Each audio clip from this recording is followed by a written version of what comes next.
Hindi ba natakot si PBBM na baka ma-expose siya o ang mga kakampi niya dito sa flood control? Hindi lahat ng expose parehas yung tama. May tinatamaan pero may iniiwasan. So ngayon, after niyang pasabugin tong flood control, anong ginawa niya o nung mga kakampi niya?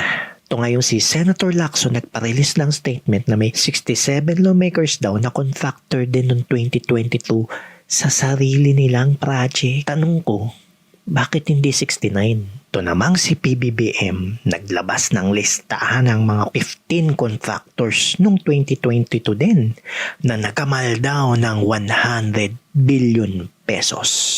So, nag-focus sila ngayon sa contractors, delays, cost project, execution failure. Hindi sa policy design, hindi sa budget architecture, at lalong hindi sa approval chain. Protect the core, sacrifice the edges. So, ganito siya gumana. First, identify yung mga expendable actors. Ngayon, mga contractors, mga DPWH, yan yung sila Diskaya, sila Bryce Hernandez.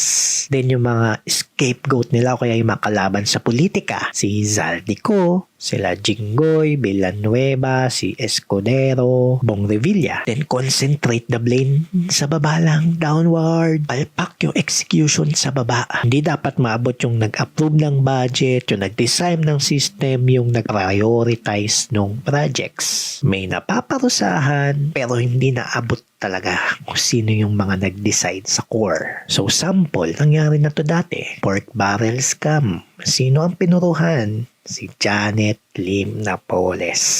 Saka yung mga multiple NGOs tsaka middlemen. Pero yung pinakamalaking mga questions nun, sino yung nag-authorize? Sino yung nag-channel ng funds?